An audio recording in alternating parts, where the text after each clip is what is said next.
ایک ملک کا جو سٹرکچر تھا اس میں ایک کیفیت آ گئی اس کی افراتفری کی، اور اسی وجہ سے ہم پیچھے چلتے گئے، اور ہم نے ساری بجائے میرٹ کو بجائے اس کے ایک لیول پلینگ فیلڈ کریٹ کرنے اپنے لوگوں کے لیے، ہم نے اس کو ایک جسے کہتے ہیں ایلیٹ کیپچر ہو گیا اس ملک میں، جس کی وجہ سے ہمارا ملک آگے جا نہیں سکا۔ شبلی فراز صاحب، سر آپ سمجھتے ہیں وجہ یہ کہ آپ نے خود کہا کہ 60s تک بہترین جاتا رہا، تو یہ وہ ملک کہ جب نیا نیا اپنا گھر بنا تو پھر دوسروں کو قرض دیا کہ وہ بھی گرو کریں، اور آج وہ قومیں اور وہ ممالک کہاں پہنچ گئے ہیں اور ہم کہاں پر ہیں؟ تو سر اس کا سب سے بڑا مسئلہ کیا یہی ہے کہ ہم آج تک 74 سال بعد بھی ایک قوم نہیں بن پائے؟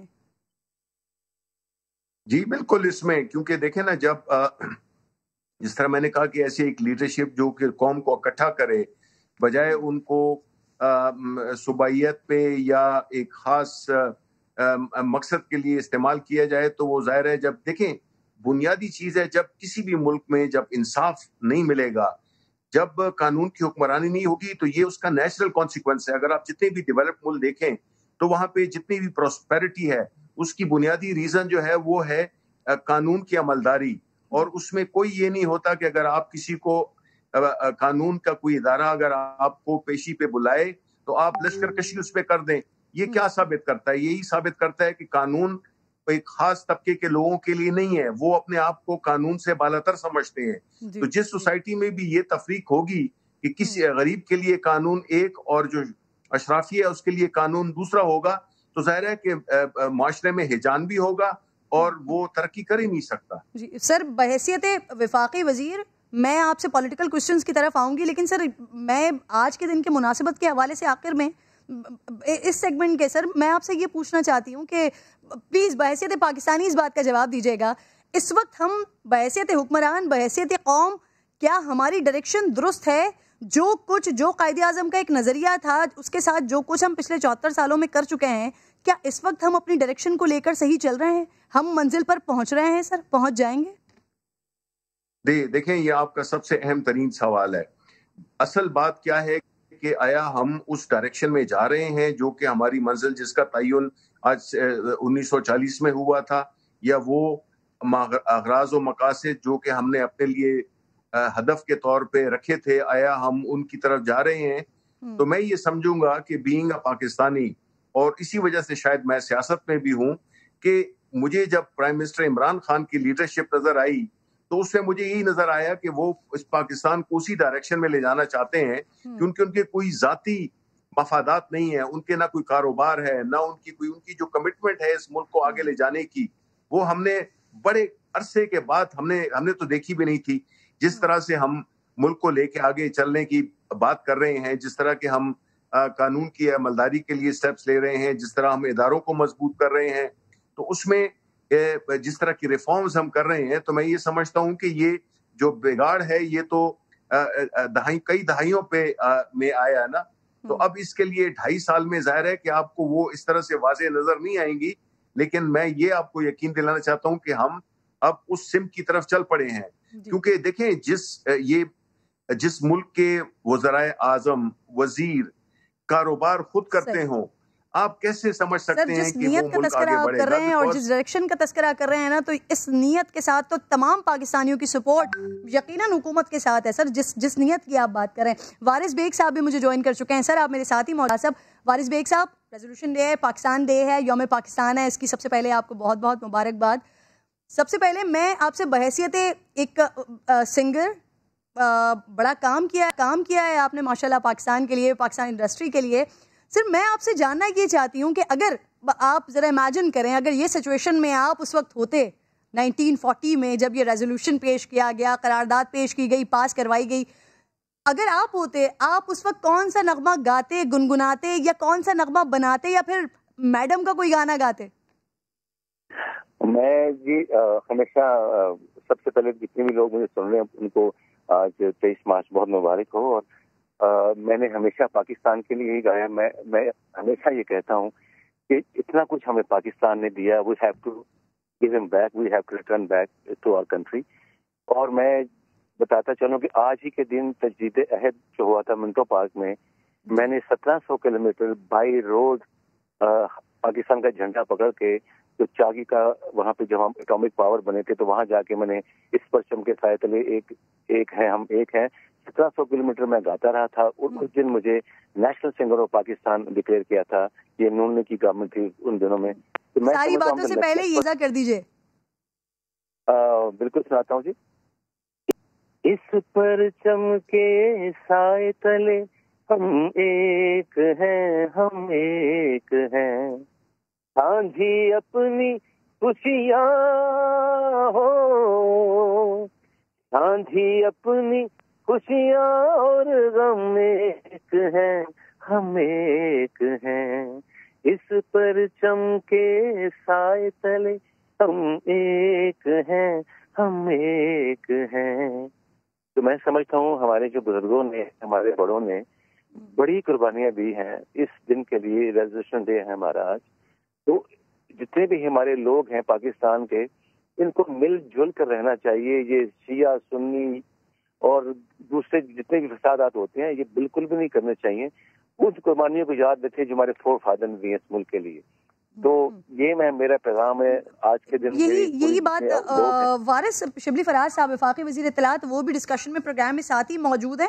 میں نے ابھی سر سے بھی یہی سوال کیا تھا. میں یہی بات آپ سے بھی کرنا چاہ رہی ہوں کہ جس وقت ہم نے ملک حاصل کیا ہے نا, جس وقت کی ساری تگودہ ہوئی, ساری جد و جہد ہوئی, وہ تو بڑا ایک مشکل وقت تھا. اس کے بارے میں ہم سوچتے بھی ہیں تو ہماری روح کانپ جاتی ہے, رونگٹے کھڑے ہو جاتے ہیں. لیکن اب تو ہم تمام لوگ ایک ہیں نا, ہماری زبان ایک, ہمارا مذہب ایک, ہم سب کے سب ایک ہیں. گلدستہ ہے یہ. تو اب کیا مسئلہ ہے, ہم پرابلم کہاں ہے کہ ہم اپنی منزل تک نہیں پہنچ پا رہے ہیں؟ انشاءاللہ منزل بہت قریب ہے. میں سمجھتا ہوں ہماری جو گورنمنٹ ہے جو کام کر رہی ہے آج کل یہ بہت اچھا کام کر رہی ہے. لیکن ایکول ہر طرف جو بھی میں سمجھتا ہوں اکاؤنٹیبلٹی کا جو انہوں نے شروع کیا ہوا ہے سب کے ساتھ ایک جیسا سلوک ہونا چاہیے. تو پھر ہی ہمارا ملک آگے بڑھے گا. اس ملک میں پرابلم یہ ہے کہ ہم ہاتھ کی بجائے ٹانگ کھینچتے ہیں. جس دن ہم ہاتھ کھینچنا شروع کر دیا ہمیں کوئی دنیا کی طاقت روک نہیں سکتی. ایک دوسرے کی ٹانگ نہ کھینچے, ہاتھ کھینچے اور ساتھ مل کے چلیں تو یہ ملک بہت آگے جائے گا. وارث ایک پرابلم اور کہیں آپ کو یہ محسوس نہیں ہوتا کہ ہمارے اندر یہ والا بڑا پرابلم ہے کہ ہم جو غلطیاں ہوتی ہیں وہ دوسرے کے اوپر ڈال دیتے ہیں, اپنا محاسبہ نہیں کرتے, اپنا احتساب نہیں کرتے؟ میں وہی تو کہہ رہا ہوں جس دن آپ اپنا احتساب کریں گے. بلکہ شبلی فراز صاحب ہیں, میں ایک بات کہنا چاہوں گا کہ ہمیں نا کسی سے بدلہ لینے کی بجائے جو آپ بدلہ لیتے ہیں نا اس کا مزہ آپ 4 دن لیتے ہیں.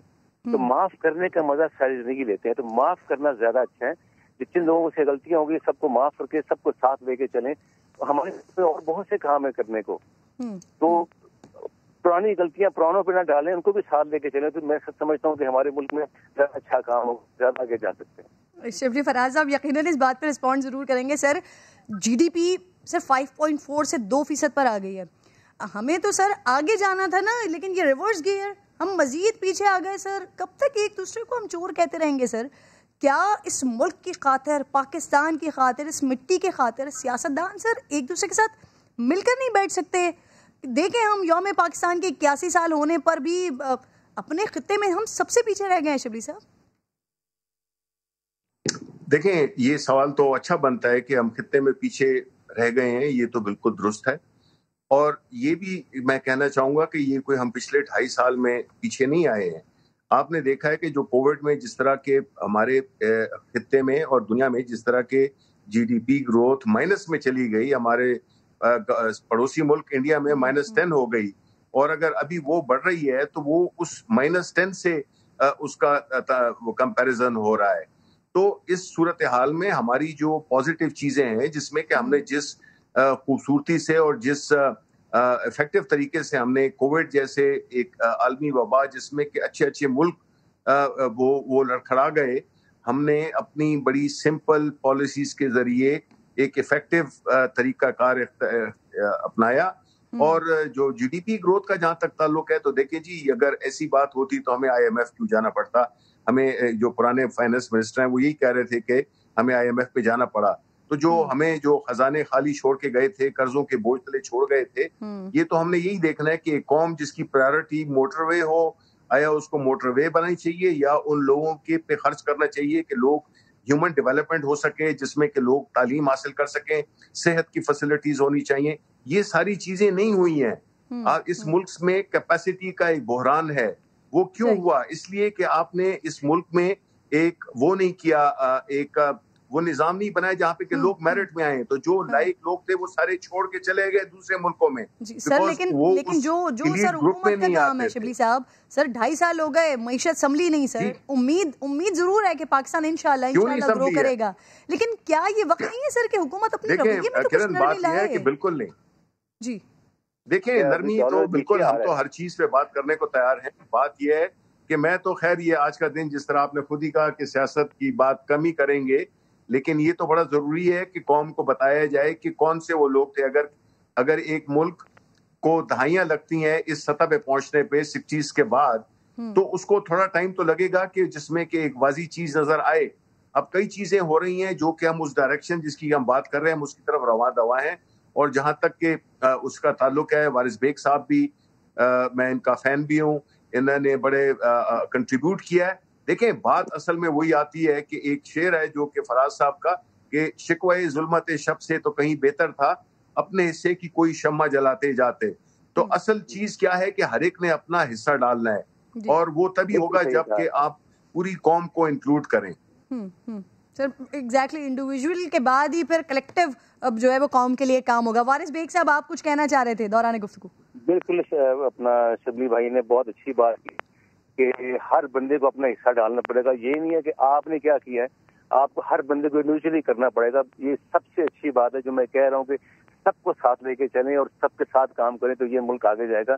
پرانی باتوں کو ختم کریں اور آگے چلیں, کیونکہ میں سمجھتا ہوں بہت اچھا چانس ملا اس گورنمنٹ کو, تو ان کو ابھی پروف کرنا ہے. بہت زیادہ انہوں نے کام کر لیا, ابھی 2.5 سال رہ گئے ان کے پاس.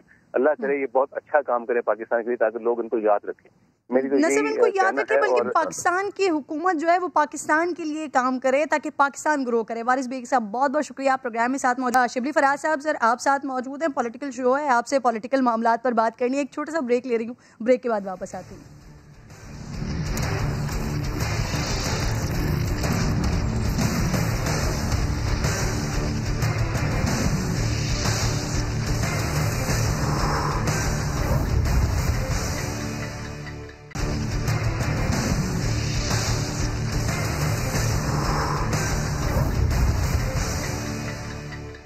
پروگرام میں ایک بار پھر خوش آمدید کہوں گی ناظرین. وفاقی وزیر اطلاعات شبلی فراز صاحب میرے ساتھ پروگرام میں موجود ہیں. شبلی فراز صاحب, براڈ شیٹ کمیشن سر اس کی جو رپورٹ آئی اس پر وزیر اعظم صاحب کے تاثرات کے بارے میں بتائیں گے سر؟ جن اداروں سے ریکارڈ غائب ہو گیا ان کے خلاف ایکشن لینے کی ہدایت کی ہے سر؟ دیکھیں یہ تو ایک 2 روز ہوئے ہیں جس میں کہ یہ رپورٹ پیش ہوئی ہے. ظاہر ہے کہ اس میں جو ہمارے لائرز ہیں وہ بھی اس کو دیکھ رہے ہیں, اور پرائم منسٹر صاحب بھی آپ کو پتہ ہے وہ کوارنٹینہ میں ہیں. تو انشاءاللہ کچھ روز ہی میں ہم اس کی جو جتنے بھی مندرجات ہیں اور جو بھی اس کی فائنڈنگز ہیں وہ پبلک کے سامنے شیئر کریں گے, کیونکہ یہ تو جو بھی ہوا ظاہر ہے کہ یہ کافی شبلی صاحب یہ بہت اہم انکشافات اور یہ یقیناً پاکستانیوں کے لیے بہت شدید انکشافات ہیں سر. $15 لاکھ یہ پاکستانی عوام کے ٹیکس کا پیسہ سر, اس کا ریکارڈ کہاں چلا جاتا ہے یہ لوگوں کے لیے جاننا بہت ضروری ہے. اب آپ کہہ رہے ہیں, دیگر وزراء بھی کہہ چکے ہیں کہ پریس کانفرنس ہوگی, سامنے مزید عوام کے سامنے حقائق رکھے جائیں گے, تو کیا کچھ مزید انکشافات بھی ہونا باقی ہیں ابھی اس کمیشن کی رپورٹ کے سر؟ جی بالکل, دیکھیں بالکل جو بھی اس میں ہوگا, ظاہر ہے کہ کوئی اس میں ہم کوئی ایسا کوئی تھرل یا وہ تو نہیں لا رہے, لیکن جو فیکٹس ہیں وہ بالکل عوام کے سامنے پیش کیے جائیں گے. اور یہی بات ثابت ہوگی کہ کس طرح سے ادارے, جب اس میں آپ ایسے لوگ بٹھا دیں گے جو بجائے ملک کے مفادات کے کام کرنے کے وہ اگر ذاتی مفادات کے لیے بیٹھے ہوئے تھے, تو وہ ایکسپوز ہوں گے اور ان کو سزا بھی ملنی چاہیے, اور ان کو عوام کو پتہ بھی چلنا چاہیے کہ یہ کن لوگوں نے یہ کام کیا. شبلی صاحب, مریم نواز صاحبہ کی پیشی پر وہ جا رہی ہیں, لیکن وہ اکیلی نہیں جا رہی سر, پی ڈی ایم کے کارکنان بھی ان کے ساتھ ہوں گے. مولانا فضل الرحمان صاحب تو لیڈرز کا بھی کہہ رہے ہیں, تو سر اس کے لیے کوئی منصوبہ بندی وغیرہ ہے حکومت کی؟ کارکنوں کو روکیں گے یا جانے دیا جائے گا؟ اس سے پہلے دیکھیں یہ اتنا اہم نہیں ہے. اہم بات یہ ہے کہ آپ نے ابھی کچھ دیر پہلے آپ نے کچھ سوالات کیے تھے کہ یہ ملک کیوں پیچھے ہے. یہ پیچھے اسی وجہ سے ہے کہ یہ وہ لوگ ہیں جو کہ اپنے آپ کو قانون سے بالاتر سمجھتے ہیں. آپ سمجھتے ہیں کہ وہ لوگ جو کہ جیلوں میں بیٹھے ہوئے ہیں اور وہ اپنی پیشیوں پہ اگر سارے بدماشوں کو لے کے اور پہنچ جائیں جج کو دھمکانے کے لیے, تو یہ انصاف ہوگا؟ اب ایک پولیٹیکل لیڈر جو اپنے آپ کو کہتی ہیں, وہ بجائے اس کے کہ اپنے سوالات کا جواب دیں, قانون کے سامنے پیش ہوں, قانون کی رسپیکٹ کریں, وہ جو ہے تو پوری جتھے لے کے اور جل سے جلوس لے کے آ رہی ہیں ساتھ میں. یہ ہے وہ وجوہات جس میں کہ اس ملک میں قانون, وہ سمجھتے ہیں کہ وہ قانون سے بالا تر رہے ہیں. قانون اوروں لوگوں کے لیے ہے, ان لوگوں کے لیے جو کہ سیاست میں نہیں ہے. وہ سیاست کو استعمال کرتی ہیں. نیب نے اس چیز کے لیے سفارش کی ہے سر, خط لکھا ہے انہوں نے, رینجرز کو بلایا ہے, ریڈ زون ایریا ڈکلیئر کرنے کی بات کی گئی ہے سر, حکومت کی جانب سے تو منظوری بھی دی گئی ہے. تو لائے عمل کیا ہوگا, روکیں گے سر, کریں گے کیا؟ نہیں, میں ریپیٹ کروں گا کہ یہ خط جس نے بھی بھیجا ہے وہ اس سے کوئی سروکار نہیں ہے. جو پوائنٹ جو ہم کہنا چاہتے ہیں, جو قوم کو بتانا چاہتے ہیں, وہ یہ ہے کہ آیا یہ درست ہے کہ جب اگر آپ کو عدالت میں کوئی قانون کا ادارہ آپ کو بلائے تو آپ اس کو دھمکانے کے لیے 5,000 10,000 لوگوں کے ساتھ آپ پہنچ جائیں اور ان کو ڈرائیں دھمکائیں؟ اس کا مقصد کیا ہے؟ سر لا اینڈ آرڈر تو آپ نے کنٹرول کرنا ہے نا سر, یہ اہم نہیں ہے سر لا اینڈ آرڈر آپ نے کنٹرول کرنا ہے. اہم بات یہ ہے, نہیں, I am sorry, this is not important. What is important is کہ آپ قوم کو پتہ چلے کہ یہ وہ لوگ ہیں. ابھی آپ نے مجھ سے سوال پوچھا تو اس سوال کو آپ پیچھے بھول تو نہیں سکتی ہیں نا کہ یہ ملک کیوں پیچھے ہے. یہ اس لیے پیچھے ہے کہ دیکھیں قانون کی جو قانون پہ جو جس طرح سے اثر انداز ہونے کی کوشش وہ پولیٹیکل لیڈرشپ جو کہ اس ملک میں رول کرتی آئی ہے, اگر وہ اس طرح کے ہتھ کنڈے استعمال کرے گی جس میں کہ انصاف نہ ہو سکے, جس میں کہ ڈرایا دھمکایا جائے, لا اینڈ آرڈر کی سچویشن کریٹ کی جائے, یہ اہم ہے. میرے لیے یہ اہم نہیں ہے کہ کون آئے گا اور کس طرح کنٹرول ہوگا. وہ ایک سپریٹ ایڈمنسٹریٹو, وہ آپ انٹیریئر منسٹر سے پوچھیں.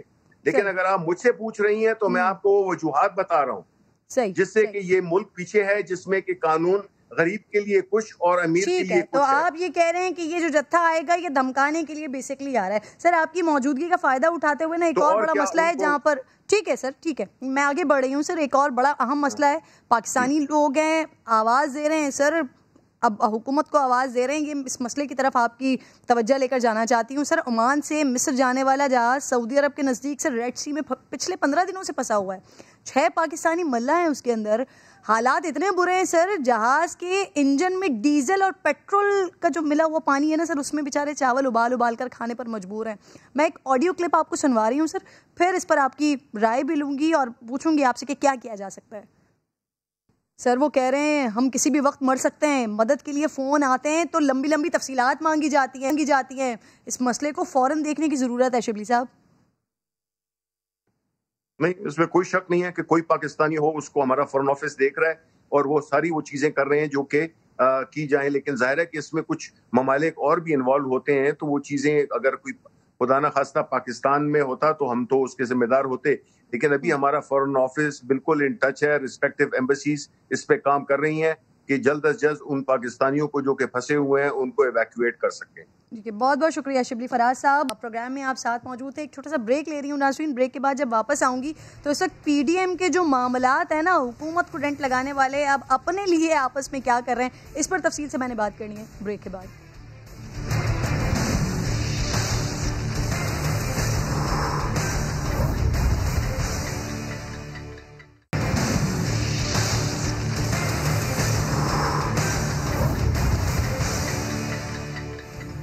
ویلکم بیک ونس اگین ناظرین. جو عمران خان ہے وہی بلاول ہیں, جو بلاول ہیں وہی مریم ہیں. خان صاحب کو سلیکٹڈ کہنے والے آج ایک دوسرے کے ساتھ سلیکٹڈ کا کھیل کھیل رہے ہیں. اگر کسی کو یقین ہو بھی گیا ہوگا نا کہ عمران خان عوام کے ووٹ سے نہیں بلکہ ووٹ سے نہیں آئے, تو بلاول اور مریم ایک دوسرے پر جس طرح سے الزامات لگا رہے ہیں تو وہ خاک بھی جڑ گئی ہوگی. اب سب کو سمجھ آ رہی ہے کہ سب کو صرف کرسی چاہیے اور اس کے لیے وہ کچھ بھی کریں گے. واللہ پاکستان اور اس کے اداروں کے ساتھ مذاق کب بند ہوگا؟ کب تک اپنے مفادات کے لیے اداروں کو نشانہ بناتے رہیں گے؟ کب تک مفادات نظریات پر حاوی رہیں گے؟ دیکھیں کہ جب مفادات اکٹھا تھے, جب کرسی قریب نظر آ رہی تھی, تب سیاسی حالات کیا تھے, دیکھیں ذرا. اور ایک دفعہ پیپلز پارٹی کی زندہ باد. بلاول بلاول بلاول اور بلاول بلاول مجھے اپنی بڑی بہن کی طرح رسپیکٹ دیتا ہے. کیوں بلاول؟ میں اور بلاول ہر قدم پہ انشاءاللہ تعالی ہم ساتھ ہوں گے. ہم نے مل کے اس کٹپتلی کو ہرایا تھا. اکیلے نہیں ہیں, ہم سب ایک ہیں. پیپلز پارٹی کی زندہ باد. کیوں بلاول؟ ہم سب ایک ہیں. اب ناظرین, اپنا آئینہ دیکھ کر ایک دوسرے کی تعریفیں کرنے والوں کی راہیں جدا اس وقت ہوئی ہیں جب بلاول نے مریم نواز کی بات ماننے سے انکار کیا ہے, سندھ حکومت کی قربانی دینے سے پیچھے ہٹے ہیں اور استعفوں سے نواز شریف کی واپسی کو مشروط کر دیا. تو پھر اصولی سیاست کرنے والی مریم نواز نے خود استعفے نہیں دیے بلکہ ایک ٹویٹ جڑ دیا جس میں وہ کہتی ہیں کہ عمران خان کا متبادل تیار ہو رہا ہے, جس کی وضاحت ان کے ترجمان خاص کچھ یوں کرتے ہیں. ٹویٹ کیا تھا جس میں آپ نے کہا تھا کہ سلیکٹر کو پریشان ہونا چاہیے کہ ان کے سلیکٹڈ تیار ہو رہا ہے, تو یہ آپ کا اشارہ کس کی طرف تھا؟ اگر میں نے اشارہ نہ کرنا ہوتا تو پھر میں کھل کے بات کرتی. میں نے اشارہ کرنا تھا, کر دیا. یہ تو میرا خیال ہے بڑا کلیئر تھا ان کا اشارہ, اور ظاہر سی بات ہے وہ زیادہ تنبیہ عمران خان کو کر رہی تھیں کہ عمران خان لیکن حوالہ ان کا پیپلز پارٹی کے لیے تھا, میں تحریک طالبان کے لیے یا کسی اور کے لیے تو نہیں تھا. تو ناظرین سوال یہ بنتا ہے کہ پھر رہ کیا جانا تھا؟ زرداری صاحب کے صاحبزادے نے بھی پھر نیلے پہ دہلا مارا اور لاہور کے سیاسی خاندان کی عادت ہی سلیکٹ ہونا بیان کر دی. انہوں نے مریم نواز کو اپنے ہم پلہ ماننے سے بھی انکار کر دیا.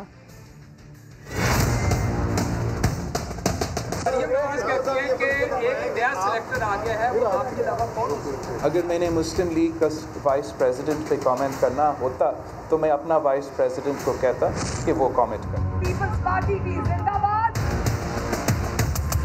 اگر کسی کا الزام مجھ پہ یہ لگانے کی کوشش کر رہی ہیں کہ ہم سلیکٹ ہونے کے لیے تیار ہیں, تو ہمارے رگوں میں یہ سلیکٹ ہونے والا سلسلہ نہیں ہے. کیوں بلاول؟ لاہور سے کوئی دوسرا سیاسی خاندان ہے جس میں یہ ماضی ان کا تو رہا ہے. پیپلز پارٹی کی زندہ باد. تو بھائی اب سوال یہ رہ جاتا ہے اور بات یہ رہ جاتی ہے کہ اگر بلاول صاحب سچے ہیں تو پھر سلیکٹ ہونا جن کی عادت ہے ان کے ساتھ مل کر تحریک کون چلا رہا تھا؟ اپنے اسٹیج پر ان کی تصاویر کون سجا رہا تھا؟ اور پھر مریم بی بی آپ نے تو حد ہی کر دی تھی, جسے بھائی کہا, جس کے لیے پیپلز پارٹی بھی زندہ باد کے نعرے لگوا دیے, پھر اسے ہی سلیکٹڈ بنا دیا.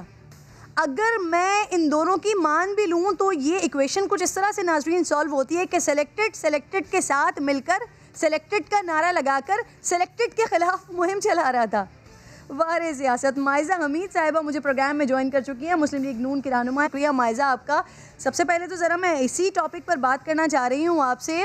مریم نے اشارہ دیا, پھر جب ان سے سوال کیا تو انہوں نے کہا کہ میں نے اشارہ دے دیا تھا, اگر کھل کر بات کرنی ہوتی تو پھر اشارہ ہی کیوں دیتے. لیکن زبیر صاحب نے تو پھر بڑا کھل کر بتا دیا کہ اور کس کی طرف اشارہ کرنا تھا, اور پھر اس پر مزید بلاول صاحب نے کلیئر کر دیا, اور اس کے بعد پھر ایک ٹویٹر کے اوپر خواتین کی بھی ایک جنگ شروع ہو چکی ہے. کس منہ سے آپ لوگ اب عوام کے بیچ میں جائیں گے؟ کس منہ سے یہ سلیکٹڈ کا نعرہ لگائیں گے؟ مائزہ. بسم اللہ الرحمن الرحیم. پوری قوم کو 23 مارچ جو ہے اس کا دن مبارک ہو, اور آپ کو بھی.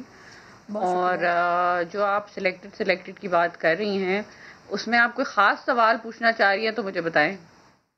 میں آپ سے یہی تو پوچھنا چاہ رہی ہوں کہ آپ لوگ ایک ٹرم لے کر آئے, بلاول صاحب کی یہ ٹرم, پھر اس کے بعد مسلسل نعرہ لگتا رہا.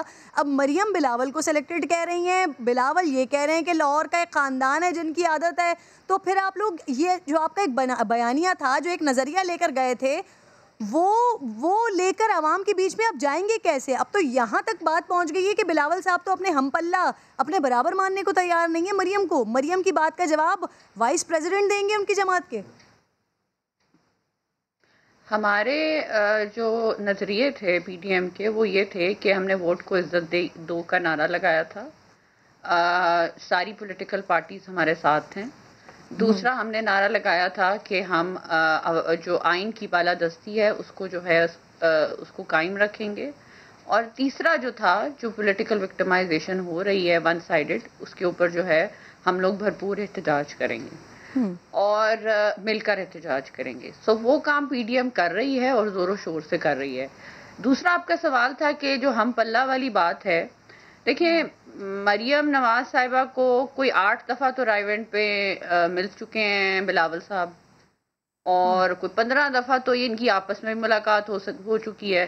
تو مجھے ہم پلہ کی انڈرسٹینڈنگ سمجھ نہیں آ رہی. ہم پلہ تب کہاں تھا جب 8 دفعہ رائیونڈ میں ملے جو ہیں بلاول صاحب, اور 15 دفعہ یہ ان کی آپس میں ویسے پی ڈی ایم میں ملاقات ہوئی.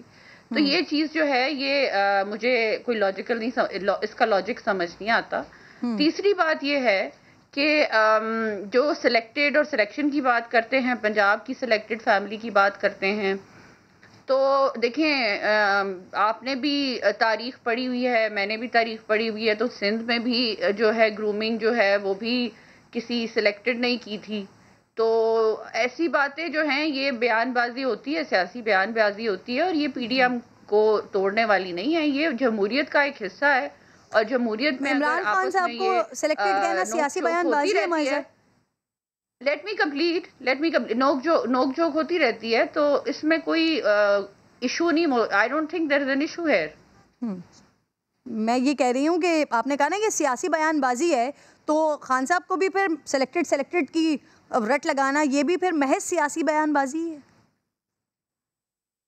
کہ خان صاحب تو سلیکٹڈ ہیں نا. اب دیکھیں نا جو عوام کے حالات ہیں, جو بی آر ٹی کی کا جو سکینڈل ہے, یہ کون سا انصاف ہے, سکینڈل ہے, یہ کون سا انصاف ہے. نا آپ نے مجھ سے سوال کیا, پھر میرا جواب لے لینا. تو یہ سارا کچھ جو ہے, اور دوسرا پھر جو ہے ووٹ چوری کا الزام بہت بڑا ہے. 4 الیکشن ہوئے ہیں ابھی, ڈسکا میں جو ووٹ کی چوری ہوئی ہے, اسی طرح پورے ملک میں ووٹ کی چوری ہوئی ہے. تو کلیئر کٹ اس کے جو ہے, اگر ہم خلاف پی ڈی ایم اٹھے ہیں تو اس لیے اٹھے ہیں کہ ہم اپنی ماضی کی غلطیاں دہرانا نہیں چاہتے. ہم چاہتے ہیں کہ آگے جو ہے ووٹ کی عزت ہو اور آئین کی بالادستی ہو, اور اس طرح کے سلیکٹڈ لوگ نہ آئیں جو عوام کا جو ہے وہ خانہ خراب کر دیں. آپ نے تو یہ کر دیا, ہمارا سلیکٹڈ آپ کا سلیکٹڈ بیان بازی. یہ ایک بات ذرا بتائیں اس بارے میں. بلاول لاہور میں کہہ رہے ہیں ایک فیملی ہے جو سلیکٹڈ ہیں, آپ کہہ رہے ہیں کہ سندھ والے سلیکٹڈ ہیں. خوف کس بات کا ہے, نام لے کر کیوں نہیں بات کر رہے؟ میں تو صرف یہ کہہ رہی ہوں کہ آپ یہ سوچیں کہ جو پی ڈی ایم ہے, جو پی ٹی آئی خواب دیکھتی ہے نا کہ پی ڈی ایم ٹوٹ جائے گی اس بیان بازی. مائزہ نام بتائیں, اس وقت کی جو سچویشن ہے نا آپ لوگوں کی, عوام بہت کچھ سوچ رہے ہیں, تو اب جن کی سندھ میں پرورش ہوئی ہے, جن کی پرورش کی ہے, آپ کا بڑا پرٹیننٹ اور بڑا اچھا سوال ہے, لیکن یہ سوال آپ غلط بندے سے پوچھ رہے ہیں. آپ کو یہ سوال پوچھنے سے, یہ پیپلز پارٹی کے ریپرزینٹیٹیوز ہے, ان کے جو ہے لیڈر ہیں, انہوں نے یہ بات کی ہے. شروعات تو آپ نے کیا, پھر اس کے بعد ابھی آپ نے دعویٰ کیا نا, ابھی آپ نے دعویٰ کیا نا کہ سندھ سے سلیکٹڈ ہیں لوگ, پرورش کہاں سے ہوئی ہے. سے پوچھیں, آپ پیپلز پارٹی کے ریپرزینٹیٹیو سے پوچھیں کہ کل بلاول صاحب نے جو سٹیٹمنٹ دی ہے وہ کس کے بارے میں اور کس طرح کس کے لیے کی گئی ہے. اور ہم اللہ کا جواب بھی میں نے آپ کو دے دیا. ملاقاتیں جو ہیں وہ بلاول صاحب کرتے ہیں, وہ جو آپ نے خود کلیم کیا, خود ایک بات کی مائزہ, اگر آپ اس پہ جواب نہیں دینا چاہ رہی ہیں تو چلیں کوئی بات نہیں, میں آگے بڑھ جاتی ہوں. یہ مریم صاحبہ کی نیب میں 26 تاریخ کو جو پیشی ہونے جا رہی ہے, مولانا فضل الرحمان صاحب فرما رہے ہیں قائدین کارکنان سب جائیں گے, تو پیپلز پارٹی کو دعوت دی ہے, بات ہوئی ہے, ان کے کیا کارکنان آئیں گے, قائدین آئیں گے, بلاول خود آئیں گے, کون آئے گا؟ دیکھیں مریم نواز صاحبہ جو ہے, جو مولانا صاحب ہیں, وہ پوری پی ڈی ایم کے ہیڈ ہیں, اور وہ ہر پارٹی کو جو ہے اکٹھا رکھنے کی رسپانسبلٹی رکھتے ہیں. لیکن جو یہ ہے نیب کی جو حاضری ہے, وہ مریم نواز صاحبہ کی حاضری ہے, اور پی ایم ایل این کے جو لوگ ہیں وہ اس لیے جو ہے متحرک ہیں کیونکہ جو حالات پیدا کیے جا رہے ہیں پی ٹی آئی کی طرف سے, اور پچھلی دفعہ بھی کیے تھے کہ ان کی گاڑی پہ پتھر پھینکے گئے تھے یا گولی کا نشان تھا, جو انہوں نے ٹویٹ بھی کیا تھا, اور ان کو شدید سیکیورٹی کا ایشو تھا. پھر بھی وہ نیب کی گیٹ پہ گئی اور انہوں نے کہا کہ میں ہر سوال کا جواب دینے کو تیار ہوں, مجھے کمپلیٹ کر لینے دیں, مجھے کمپلیٹ کر لینے دیں, ہر سوال کا میں جواب دینے کو تیار ہوں. لیکن اس وقت پھر نیب بیک آؤٹ کر گیا, اور انہوں نے جو ہے وہ ان کو گھر جانے کو کہا تھا. میں یہ سمجھتی ہوں کہ اگر ہمارے ورکرز یا ہمارے لوگ متحرک ہوتے ہیں مریم نواز کے لیے, تو وہ پاپولر لیڈر ہیں, ان کو وہ سلیکٹڈ نہیں ہیں. پاپولر لیڈرز کے ساتھ عوام. مائزہ میرا وقت ختم ہو گیا, آپ نے مجھے یہ نہیں بتایا کہ پیپلز پارٹی کو بلایا یا نہیں بلایا, ہاں یا نہیں میں تو بتا دیں کم از کم, مجھے کلوز کرنا ہے. دیکھیں میں نے پھر یہ کہا ہے کہ یہ چیز پی ایم ایل این کی ہے, پی ایم ایل این کی لیڈر کو بلایا گیا ہے, اور جو پی ایم ایل این کے لوگ ہیں وہ وہاں پہ جو ہیں جائیں گے اور جو ہے ٹھیک ہے. بہت بہت شکریہ. بہت بہت وقت ختم ہو گیا ہے پروگرام میں, آپ شریک تھیں, بہت شکریہ آپ کا. پروگرام کا وقت ختم ہوا ہے. ناظرین انشاءاللہ ملاقات ہوگی آپ سے کل. اپنا خیال رکھیے. اللہ نگہبان.